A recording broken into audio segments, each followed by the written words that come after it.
You're watching Reality Check. As the coronavirus spreads across India, more and more doctors and health workers are coming under risk. Dozens of them have been infected, and some tragically have even died. But we never really get to hear the stories of those who are fighting this virus at the front line because they work in the very closed environment of COVID centers in hospitals across India. Tonight, you will be hearing rare voices, voices of doctors and medical frontline warriors from across India as they speak up and speak out about the fears and pressures, the risks and rewards they face when they go out every night and every day to fight this virus. Let's start with Dr. Anjan Trikha, who's the head of critical care and also the chair of the COVID Center at the All India Institute of Medical Sciences. Now, I'll just play some pictures that Dr. Trikha sent us before I go to Dr. Trikha. And these are some still pictures he sent of those who are right at the front line. And they have to wear almost like these space suits, these protective gowns and coveralls when they go in to attend to these patients. And remember, these are some of the most critically sick, ill patients who come to the ICU at AIIMS, which AIIMS has been set up. So Dr. Trikha, thank you so much for joining us. Now, when we look at these pictures and we look at what your team has had to go through when they actually had to sign up to fight this disease, were they concerned? Were they worried? Okay. To be honest, if we think that there were no concerns among doctors and they were only there among the other paramedical workers, it would be wrong. The concerns are the same at all levels. Everybody is afraid. They are not really well informed. What I call University of WhatsApp. Everybody reads a lot of things from the University of WhatsApp, and they come up with strange questions which are totally pertinent, and they have to be answered before you really ask them to go for the shift duties. It is very tough to work inside there because it's all closed. They are all donned in suits which they have never worn before, and once they are inside in those suits, they have to impart intensive care to a patient. It's not a ward. Patients are really not sitting and eating and drinking and you say, hello, how are you, what are you doing? They may be on ventilator, they may be on high flow rates of oxygen, and at all times in the back of your mind, you know that you are working in an infected atmosphere. So there is a fear. This is the biggest challenge. Right. Now, that's a very important point you made, that there is so much stress about all the people that you're working with. How did you try to tackle it? Okay, right. Yes, we had a plan in place. So while we were making the ICUs and we were taking away the trauma gadgetry away to the main hospital, we used to have independent meetings for about an hour and a half with all category of people so that you could talk to them, and each one of them had those kind of faces which were all full of fear. There were people who came up with all kind of diseases telling me they can't do it because they have diabetes, hypertension, small children at home, old parents at home, and everything. And mind you, this was a problem across board. It was not only with the people who are nurses or healthcare workers, other healthcare workers, but even with doctors. So even doctors were coming up to you and even they were expressing this? Yes, mind you, we are all in the same boat, and I am very clear. We are all in the same boat. There is a panic reaction among everybody because all human beings would really react in the same way. What I did was I had to have meetings in different groups. You can't have meetings of doctors, consultant doctors, and even residents together. You have to have meetings with every group differently because different people need different kind of motivation. It's all about motivation. And then over 3, 4, or maybe 5, 6 days, I thought I had changed the mindset of my team members and had enough support from the administration, from our director, from the chief of trauma center for that matter, So we could have people who were willing to work, who were willing to work hard, and the basic reason was, which I had to tell them repeatedly, and I still tell them, that they have to work for their country at this time. It's not about doing it because you are making more money or we can give you time off. Maybe we cannot give you any time off. You have to do it for your country, and that's the reason you are in the healthcare system. Right. Now, Doctor, you are actually in charge of perhaps one of the most sensitive areas in treating this virus. You're in charge of the COVID ICU at AIIMS, which is obviously a completely sealed space. Give us a sense of what it's actually like inside there. Okay, I'll tell you. We normally tend to get patients who would be requiring maybe oxygen by various devices, or they would further get sicker and then be on some higher levels of higher flow rates of oxygen, or they could be on ventilators and monitors. So each patient is a different patient for us, because at the same time we have to treat his basic morbid conditions.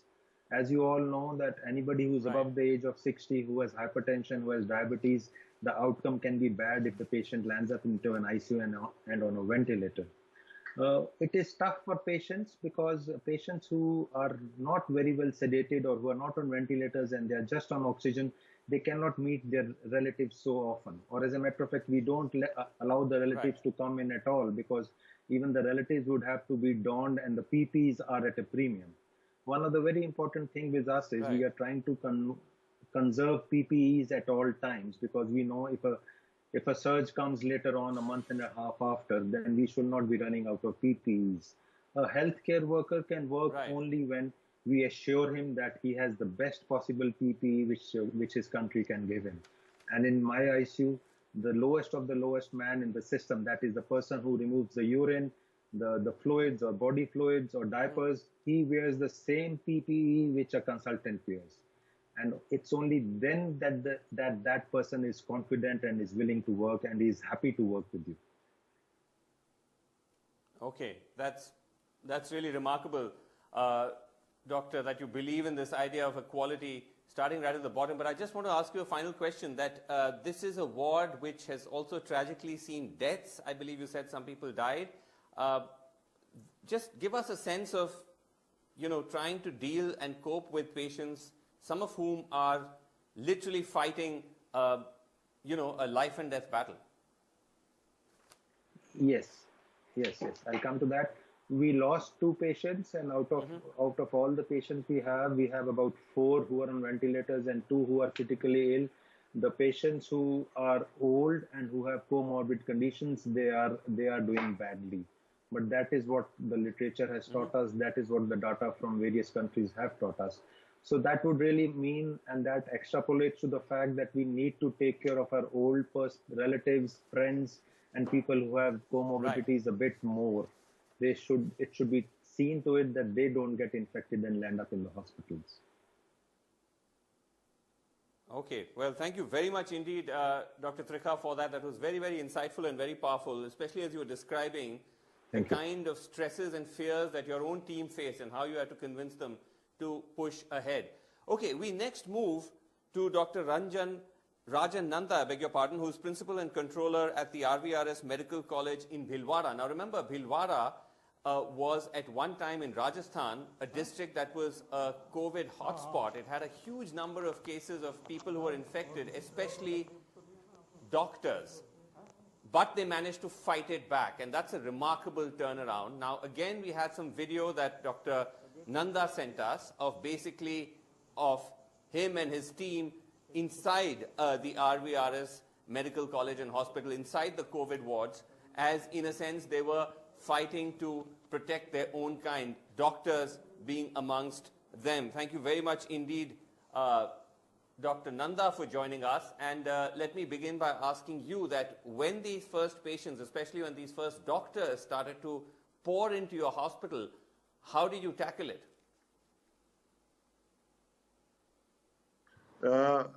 First of all, I welcome all the public viewing your TV. And the first case we received, that was 18th of March in the evening hours. And that was he was a doctor from a renowned private hospital in the Bhilwara.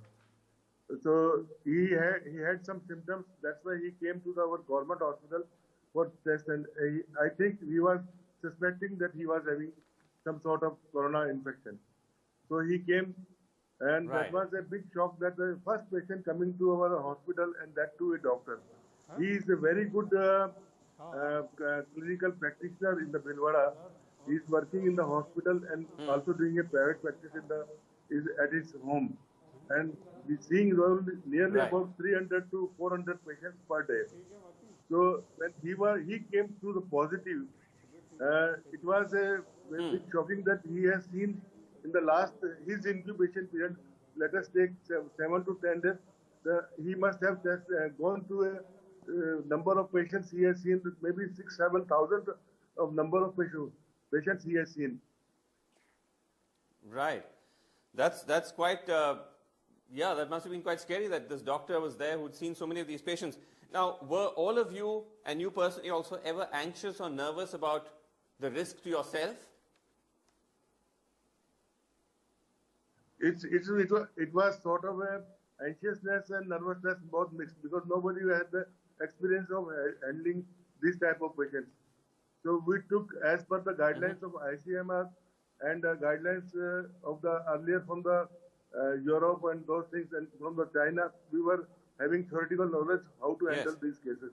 And accordingly, we started the treatment of these patients. So we followed the same line of treatment. And by the mercy of the God, today out of 28 patients, we have sent back 25 patients, 24 patients to the home. 24 patients have gone back after treatment.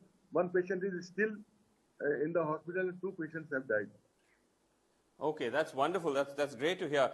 I just want to ask you though, that because you also have families, your nurses. Was your own family ever anxious about the fact that you were in the thick of it? Yes, my family was worried. My kids live in USA, and they were also worried when they came to know that I will be going to work in a hospital where there will be positive cases. Then they were also take care of yourself. But being a doctor, and everybody motivated to work in the hospital, not run away from the duty, because I am already over 60 plus, 63 years old right now. Okay. All right. Well, that's all power to you, Dr. Nanda. Thank you very much indeed for joining us. Now, one of the worrying aspects of the virus has been that it has also infected children. Very, very young children have been infected by the virus. And my next guest is Dr. Manish Agarwal, who is a neurosurgeon at the SMS Hospital in Jaipur, which is one of the biggest hospitals, government hospitals in Rajasthan. And he's actually in charge of a ward which has, amongst others, very young children. And he actually sent us some video from this ward of the children, which you're seeing on the screen. These are young children who are coming to terms with the fact that they have this virus. Touch wood, many of them have recovered, but there are still children in that ward. Dr. Agarwal, thank you so much for joining us. Now, if you could just tell us, the children in your ward, what sort of ages are they? The age group of children varies from 2 months to 15 years. And in between, there are children of 2 years, 4 years, 6 years, 8 years, 10 years, 12 years, like that. Gosh, that's quite a challenge. Now, were these children nervous or anxious? Did they understand what had happened to them?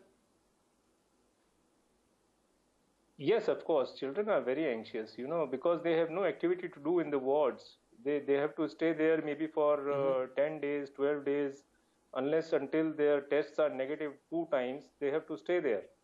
Only after that they can be discharged. So we have tried to keep them with their mothers to reduce their anxiety.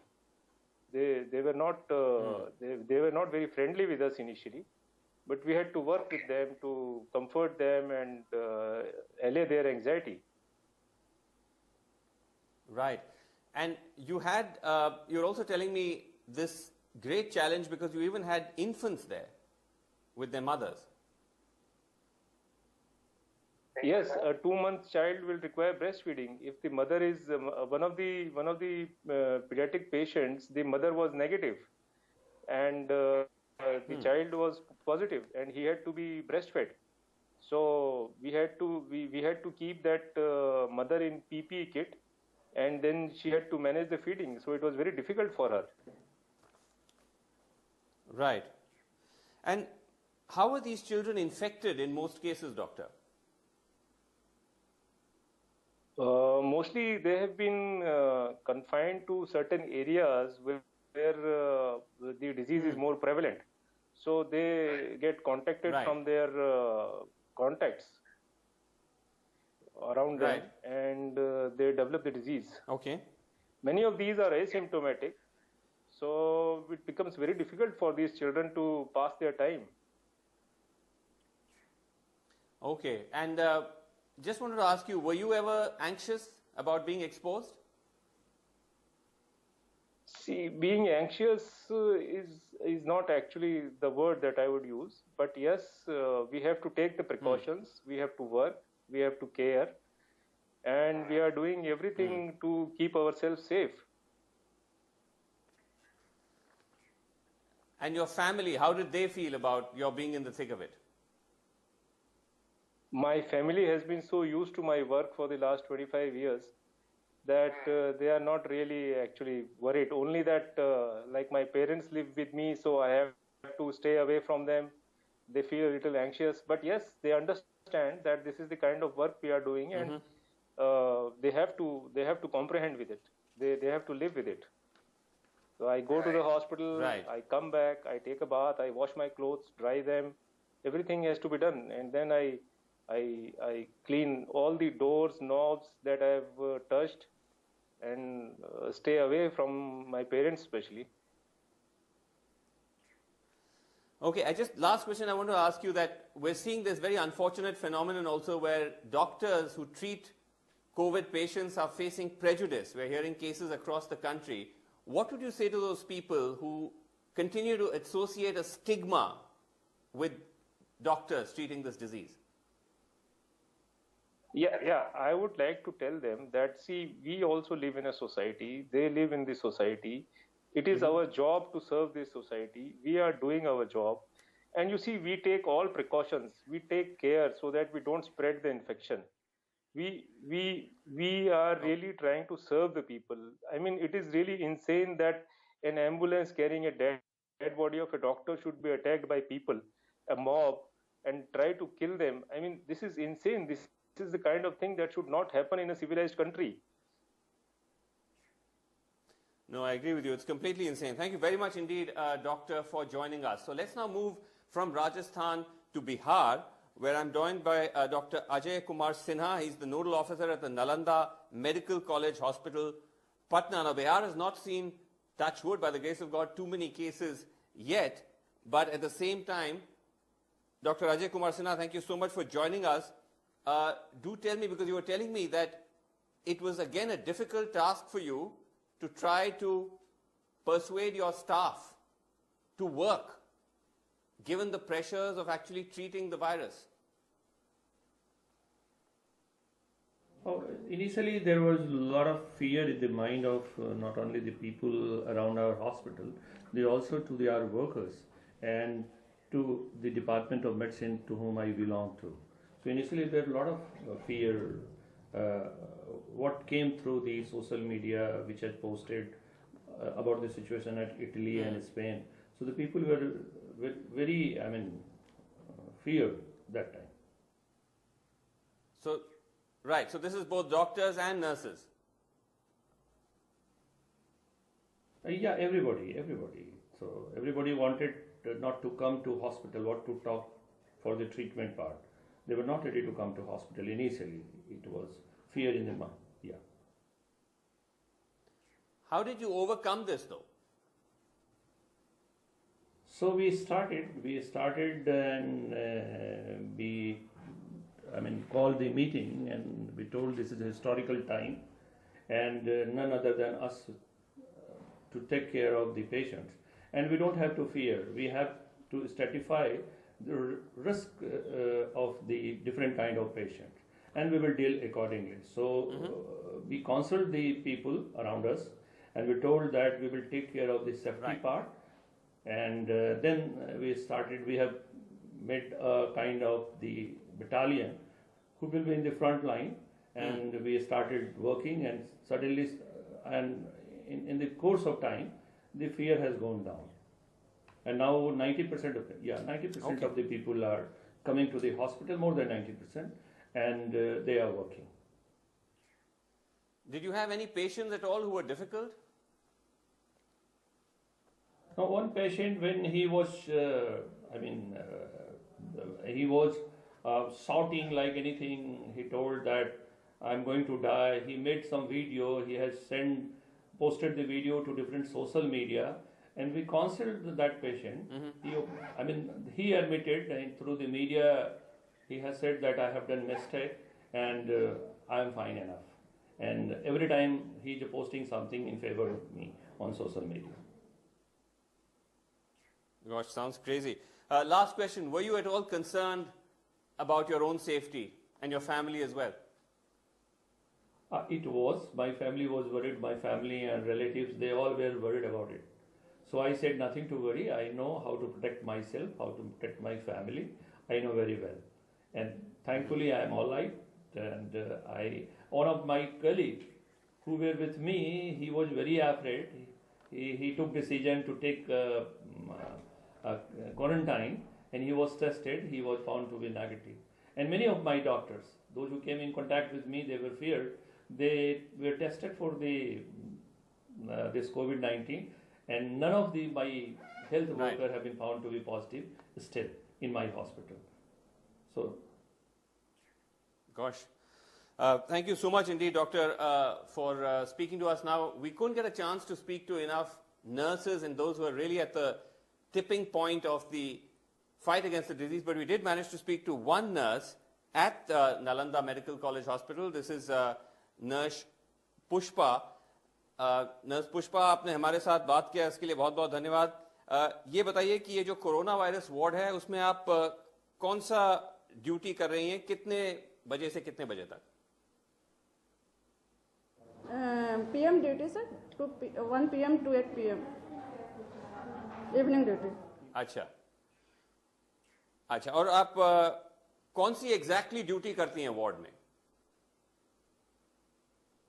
मेरे यहाँ patient जो भी हैं उनका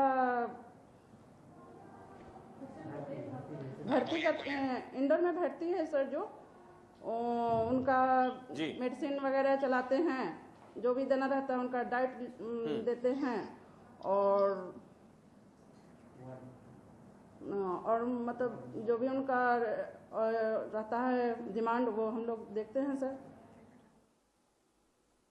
अच्छा, आपको इस virus को आप ट्रीट कर रही हैं, आपको किसी बात का डर था? हाँ सर, डेंजर तो लगी है सर. जी, डेंजर तो लगता ही है, लेकिन किस बात का टेंशन था आपको खासकर?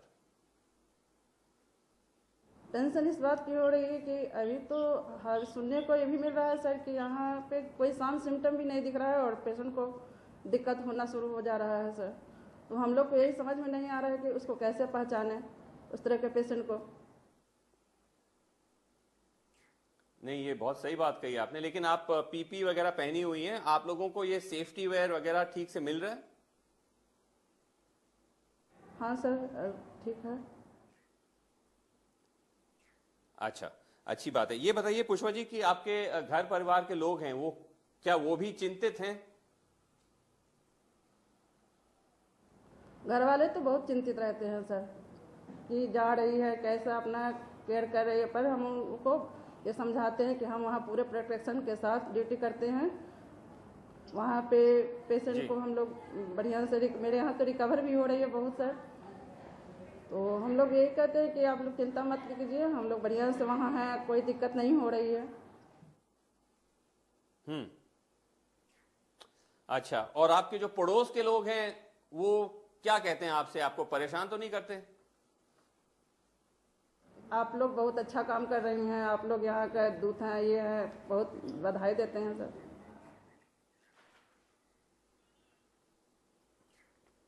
चलिए, ये तो बहुत अच्छी बात है कि आपको बधाई देते हैं, आपका साहस बढ़ाते हैं। बहुत बहुत धन्यवाद नर्स पुष्पा, आपने हमारे साथ बात किया। So there you heard it, voices from the front line of the fight against the corona virus. We'll be back tomorrow night yet again with another ground report on the unfolding story. We'll have to leave it there on Reality Check. That's all the time we have, but Nidhi Razdan is up next. Thanks a lot, Vasu. Coming up after the break, industry is crying out for help from the government. Is there an economic stimulus plan on the way or not? That's next.